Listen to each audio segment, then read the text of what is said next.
Why was railway connectivity to Kilambakkam bus terminus delayed, and why are people still suffering? Let me start with one straight question. Why was this allowed to be delayed? Not tomorrow, not next year, but from the very first day itself. When a bus terminus opens, connectivity is not a bonus feature, it is the base. So how did we reach a point where a so-called central bus terminus has people struggling to reach it? Before talking about plans, approvals or politics, let's talk about the people. Go to Kilambakkam today.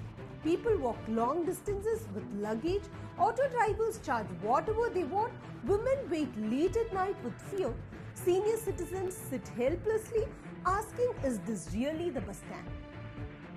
People didn't imagine this hardship. They were pushed into it. There were protests, there were complaints, there were warnings. Still, the delay continued. So the question becomes sharper. Was this poor planning or planned negligence? To understand that, we need to go back to where it all started. For years, KMBT at Coimbatore was Chennai's backbone. But slowly, it collapsed under its own weight. Too many buses, too many passengers, too much traffic. Long distance buses entering the city meant jams, delays, pollution and chaos. And expansion? That was impossible. No land, no breathing space. So yes, let's be honest here. KMBT had become a problem. Something had to change. This is where the government's thinking actually made sense. Instead of forcing everything into the city, they decided to move long-distance buses outside. That's when Kilambakkam was chosen.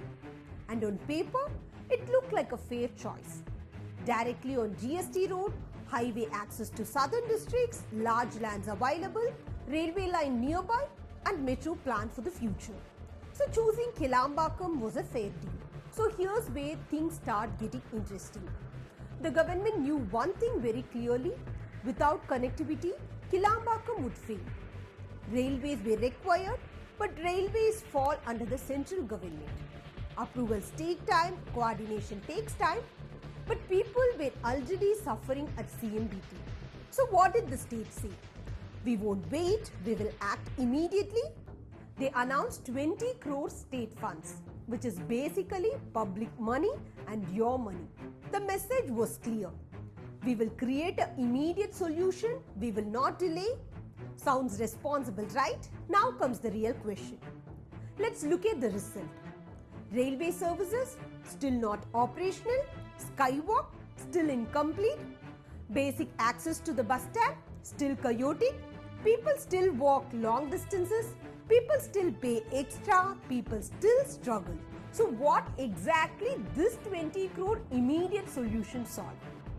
Instead of reducing chaos, it shifted chaos from KMBT to Kilambakkam. Earlier, people were stuck in traffic. Now people are stuck without access. That's not a solution. That's relocation of suffering. Now comes the usual explanation. Railways come under the center, approvals are pending, safety clearances are required. All of them may be true, but then another question arises. If approvals were pending, if operations were not ready, if access was incomplete, why open the terminus at all?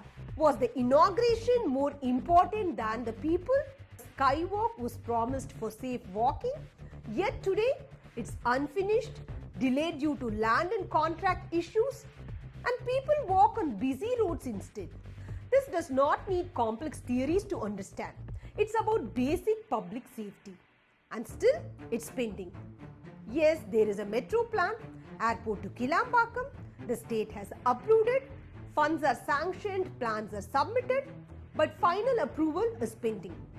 So what are people supposed to do till then? Suffer patiently?